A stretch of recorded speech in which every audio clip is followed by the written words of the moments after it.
Hello বন্ধুরা, তোমরা সবাই কেমন আছো? আশা করছি অনেক অনেক ভালো আছো, কিন্তু আমরা তো একদমই ভালো নেই। অনেক দিন পরে এটা ব্লগ করতে বাধ্য হলাম, কারণ এর আগে আমি টাইম পাচ্ছিলাম না, সেই কারণে।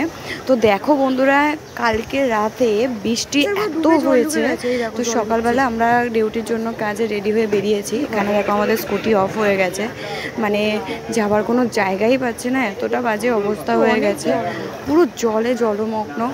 তো কোনো রকমে এখান থেকে আমরা ফটাফট বেরোনোর চেষ্টা করছি। আর অফিসেও জল ঢুকে কম্পিউটার প্রিন্টার পুরো প্রবলেমেটিক হয়ে গেছে। স্যার বারে বারে ফোন করে যাওয়ার জন্য বলছে। তো প্রথমে ভেবেছিলাম যাব না, তারপরে স্যারের কথা ভেবে বেরিয়ে পড়লাম। বেরিয়ে পড়ে এখানে দেখছি এত ভিড়, তারপরে মেট্রো চলছে না, বাস চলছে না। অনেক কষ্টে একটা বাস পড়ছে, তার জন্য বাসের অবস্থাটা দেখতেই পাচ্ছ, অগাধ ভিড়, অক্লান্ত, কিছু করার নেই। আর এখানে দেখতেই পাচ্ছ মেট্রোতে আমরা এসেছিলাম, যে মেট্রো করে আর কালীঘাট নামবো, ওখান থেকে হেঁটে গেলেই হয়ে যাবে লেকমলের সাইড দিয়ে। কিন্তু এখানে যা অবস্থা, এখানে বাসও বন্ধ, যে বাসগুলোতে আমরা যাই সেটাও বন্ধ। দেখো বাস, কত লোক দাঁড়িয়ে আছে চারিদিকে, সব অফিসে যাওয়ার জন্য লোকজন দাঁড়িয়ে দাঁড়িয়ে ভর্তি হয়ে গেছে। তো কিছু করার নাই। এখানে হচ্ছে রাস্তার মধ্যে একটা গাড়ি পুরো সাইডে হয়ে পড়ে গেছে, দেখছো? এখান থেকে যাওয়ার কোনো পজিশনে নেই, তাও অনেক কষ্ট করে কোনো রকমের বাসের মধ্যে দাবাদাবি করে আর আসবে। এখানে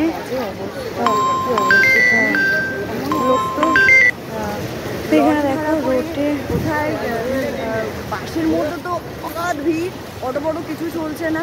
আমরা তো বাঁশবনি থেকে বাসে করে এলাম, আর এখানে এসে এত জলমগ্ন, মানে আমি আমার জীবনে কলকাতাতে এত জল হতে পারে আমি জীবনে দেখিনি। আর এইরকম জল বাড়িয়ে বাড়িয়ে হচ্ছে যেতে হচ্ছে, আমি মানে ভাবতেও পারিনি যে এরকমও দিন আসবে। তা আবার কদিন পরে পুজোতেও বৃষ্টি হবে বলছে। এখন যদি এইরকম অবস্থা হয়, পুজোতে কি হবে ধারণার বাইরে। দেখুন এইভাবে বাসে লোক কাজে এইভাবেই যেতে পারবে? আমরা তো স্কুটি নিয়ে বেরিয়েছিলাম, স্কুটিটা পুরো অফ হয়ে গেছে, কিছু করতেই পারছি না। আর এখানে কি অবস্থায় দেখুন,